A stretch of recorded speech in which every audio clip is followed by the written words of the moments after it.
at Pan Am 360. I'm Alain Brunet, and I'm very pleased to interview Mr. Michael Formanek, bassist, composer, improviser, band leader, teacher, and also a recording artist, because we can see a lot of records under your name, Michael. Small Places, the Rub and Spare Change in 2010, The Distance in 2016, Time Like It Is in 2018, Imperfect Measures in 2021. And also you're involved in many ensembles. I can pinpoint, for example, Thumb Screw with Mary Alvorson and Toma Fujiwara. So you're very active. And this is why it's a sort of Michael Formanek festival in Montreal. Hi. Hi, Alain. Nice to meet you. And nice to meet you. I'm very pleased for having me. Yeah. So it's going to be a real journey in Montreal. So of course it's not your first time, but we saw you most of the time as a sideman or with other ensembles. Am I right? Yeah, I think most of the time I've been there. I don't remember. No, I don't believe I've had any groups under my leadership that have played in Montreal. So yeah, this will be a first, and it's quite an honor, and it's a big deal. We're very excited. Well, it's a big deal. Let's talk about your approach first, because you know, even in the milieu of actual jazz, you're very well known. But in some markets, it's not that evident. So we have to rediscover you. So let's talk about your way of seeing improvised music and composition and the recent progression. Okay. Well, I think that saying the recent progression is good. It's good to bring that up, because when you mention that, it isn't one thing. There isn't one way that I've approached music, and that's kind of one of the reasons I'm doing this and how my different projects have evolved, because there's always some evolutionary process for me, and some aspects, some parts of it kind of loop back to things that I did earlier on and skills that I've developed or other types of ways of doing things. But then some are just, I'm just going to try this now. What's this like? I don't know how to do this, or I'm not sure exactly what's going to happen if I do this. And so I mean, I've always tried to find a good mix of that. But as long as whatever I'm doing is interesting to me, as long as it keeps me engaged in the process, then I don't second guess that. I just go with it. I just kind of move forward and don't worry too much about, oh, if I do this, some people are going to think that, or people are going to think that. It's just kind of something I don't try to engage with very much. So that's in a nutshell. That's kind of it. Il faut écouter sa petite voix. We have to listen to our small voice, small voice. Right. Well, there you go. And mine are talking to me all the time. So I don't mean it, like in that way, but it's I realize that sometimes I'm just constantly having this conversation with myself about not just music, but whatever, about anything. But it's a big part of this process, and because I've been a player. I mean, most musicians we know now who are composers are also players, even in going into the classical world, contemporary music world. It's a little more common now, but definitely on the jazz end of things, everybody are players, probably players first, and then develop some kind of compositional approach. So having that part, the improvising on an instrument. I mean, I'm a double bass player primarily. I play a few other instruments, not well, but I use sometimes for composition. I play some. I use my electric bass some. I use keyboards some. I use a guitar some.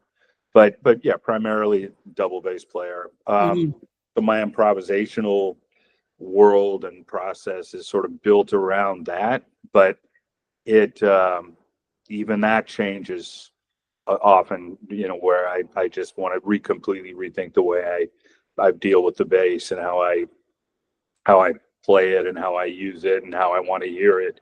And so it's not, none of it is really fixed. I mean, there's certain things I can go back to a really old recording and hear certain things, and I do exactly like I do now. I could hear something from 1990 or 1985 or something and go like, wow, yeah, that's still sounds exactly like me. But then other, a lot of other parts of it, I think about the process and the choices and experiences and all those things hopefully, I think, have changed also. We may keep our profound nature, but of course, the life of an instrumentalist and composer, a creative person, is not necessarily linear. So, do you see some turning points in your whole career that made you switch somewhere else? Yeah, I mean, there's some very important ones, but I would say that the first, from the time I started playing music with people, or definitely playing jazz with people, which I was about 16 or so, until pretty close to my 30th birthday, maybe, or very early 30s, I was, I played the bass with people in all kinds of different musical, I hate to say styles, but different musical types of situations and bands, and playing everything that a bass player would do to make a living in the 1970s, 1980s, 1990s. I sort of those are all the things I did, and I love to play. I love to be a sideman. I love to be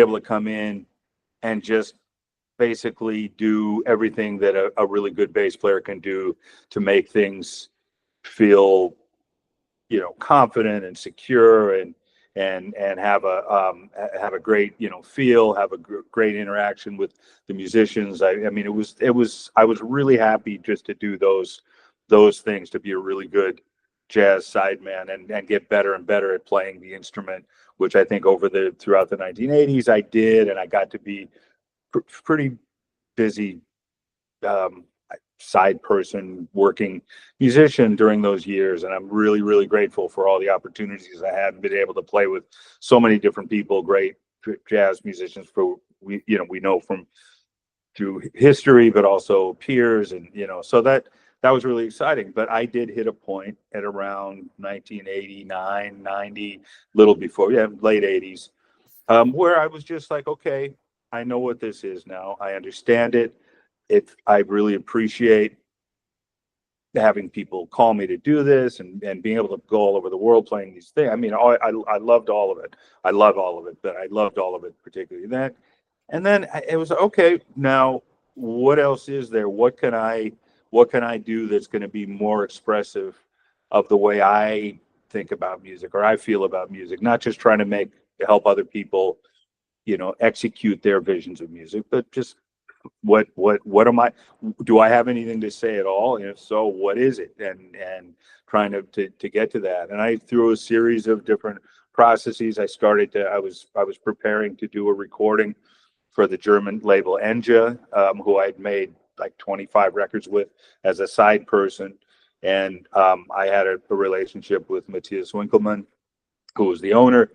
And we were going to do this. I was going to do this record. I was trying to decide what to do. And at the time, I was studying some with a composer named Robert Aldridge in New York, who I met through Fred Hirsch and other people. And I was studying with Bob, and I was very interested in writing music for certain instruments, for strings, particularly at that time.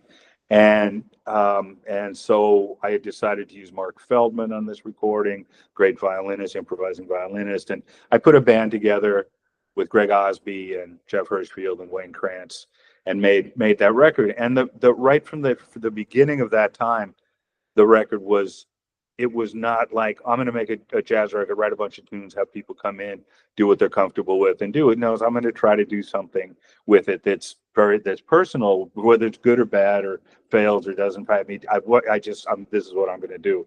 And I'm also kind of stubborn in certain ways, I guess. So that was a big part of it. And in that process of trying to decide what I wanted this music to sound like, I started listening to a lot of different music that I didn't know well.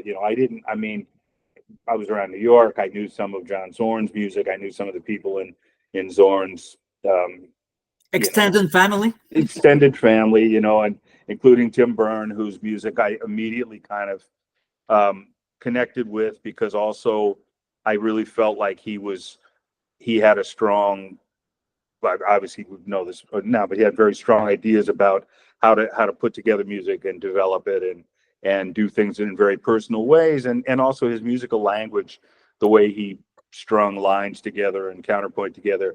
I just immediately just sort of connected, was like, that's kind of the way I'm hearing certain types of things, and I want to know more of it. So I was listening to some of his music, and definitely other people as well. I was good friends with Marty Ehrlich. I played with Marty a lot and played with a lot of different bands with him, and so there was a lot of different influences kind of happening. So I would say that point from the around 89, 90 was a major turning point for me. And the other thing is about being a sideman, a side person in jazz, that I started to feel, and this was my own, I realized over the years, this is my own lacking more than anything else, but I started to feel like when I went to the gig, a lot of times when I was going to play with somebody, even somebody really great with a very high stature, I would feel like maybe I kind of knew what I was going to play ahead of time. I had an idea, like not exactly note for note, but I pretty much knew what I was going to do. If I was going to do the gig correctly, I was going to keep things within these kind of more or less stylistic boundaries, kind of keep, within that, trying to be creative and communicative with everybody else. But it didn't, I never got the feeling like, yeah, I'm going to go and I'm going to sort of help invent whatever it is that's going to happen tonight. And that was kind of more the driving force. I think, was wanting to get to that point where the improvisation was more fundamental and integral to the actual music, where not to be overly saying that we're inventing music in any, but at least that the structures of the music and a lot of the things that would happen had a lot of there were a lot of different ways things could go, and Oh yeah. and so that was important to me. Yeah. So today we feel that composed music, contemporary music, is reaching a point where improvisation music, contemporary jazz, are blending more and more together. And you're one of the representatives of this tendency, historical tendency. You agree?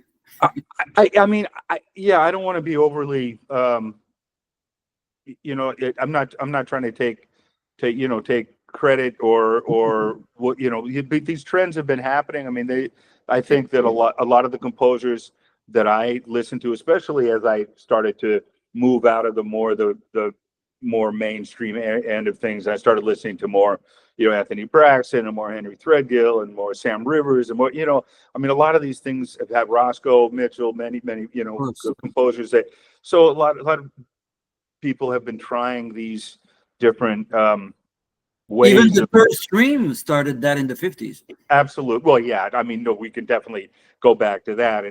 But I kind of feel like there's something that happened when this trend started to happen again, maybe in I'm going to say like the 2010s, whatever, where you started to really hear it, where people coming up in conservatories as players were getting more chance, experience, and interest in improvisation, and there were more real true cross fertilization between some of the different worlds, and also where the rhythmic part, that I think this is really important, is where the drums and more the rhythmic element and rhythm sections became more important, and not just supportive to the third stream, type thing, which is amazing. But a lot of times in those cases, the rhythm sections, I mean, yes, sometimes it was completely composed, but oftentimes it was a supportive element. And now there's so much more music happening through lots and lots of different, young, brilliant, composers who are really incorporating those instruments more and spreading the rhythm and the rhythm functions across the groups and different things. And those types of things I've always been, I've been interested in for a long time. And then the other thing is, I think composers, traditionally, I think, want a lot of control of outcomes, and that's one of the reasons things are composed, and they want want to have a very tight control of exactly how things go, and I understand that. But also, when you include improvisation, you throw in a lot of variables and things that can happen in a lot of different ways, and sometimes they're going to work. They maybe be more successful in one way than the other, and you're giving up some of that. So I think that's also there's still a maybe it's being resolved more than I think it is, but it's still a kind of give and take between those things. So what the composer intends and how they get to like we try to, by the people we use and by the way we write the music and by the way we suggest ways of approaching the music, we try to get what we want. But for me, it's very important not to tell somebody, well, just do that worked great, do that again, or do that again. That's kind of not my way. So it also, within that whole thing where you're saying, we're absolutely right. The new music and jazz improvisation, they're becoming more connected. There's still, I'd say, an infinite number of different ways to approach that, and how what can happen, going forward. Yeah, infinite ways, as you say. So you will be involved in 3 concerts in Montreal, plus a master class. Yes. So it's going to be a real Michael Formanek festival. That's amazing. I mean, I see this stuff and it's like, wow, they're it's like, yeah, it's a very, very big thing and a big honor. So let's start with the Orchestre National de Jazz on October 3rd at the Gesù. So let's talk about this collaboration with the main modern jazz big band in Montreal. Mm-hmm. Okay, well, this was all something that started in a conversation with Guillaume Pilote more than a year ago. There was some talk about possibly doing this last year, and then things got very complicated. I moved to Portugal last May, and so there was just so many different things going on, and there was something else that they wanted to do, and for the Off Jazz Festival, and so we just decided, well, let's talk about this again next year and see, and then some time went by, and I don't remember who reached out to who, but it turned out that there was still some interest in doing this. So this was all set up initially through the festival, and I guess that there was an agreement that this is something they would want to do, mm-hmm. And then we just started moving forward. But of course, as things are, everybody's busy and doing a million different things. I'm doing a million, it's just like that, and so it's just been little by little along the way has been organized and put together, and I've dealt with a number of different people there, but mostly I don't really know personally, so I'm still kind of getting to know the terrain a little bit with the group, but it's very exciting. We're actually playing music from a recording that I did. You mentioned The Distance is a recording I did for ECM that came out in 2016, and it was a real, another, I guess, big turning point for me. I'd been teaching for many years. I was running a big band at the Peabody Conservatory in Baltimore, and I was playing so much music. I was involved in so much big band music, and I was always finding things that I would say, not that I would want to do better, but just that I'd like to do differently. If this is my band, I would do this, or, kind of like thinking about those things. Then at some point I just said, well, I think I'm just going to do this. I'll give up a certain amount of time and just write music, and I'll put a band together of like the greatest New York improvisers that I know, who are also, excellent ensemble players. I really wanted both. I've done it in different ways at various points, but that's really what it works for me is the most fun, is where people can really play the music as it is, which I know this orchestra can great, and then the people get into the idea of what the improvisation, what is the improvisational part is, and a lot of it followed much of what I would do in smaller groups, where certain amount of information is really set, very structured, very, you know, detailed, of course, but also in terms of knowing what was going to happen. And then some parts could be left much more open-ended, and where the improvisation could evolve and happen a little differently every time, you know, that we play. About the aesthetics of the arrangements, I suppose it changed through the times. Now, where are you at? The music's evolved on its own, you know, from doing it, from playing it, and but yeah, this is the music that, because it was a very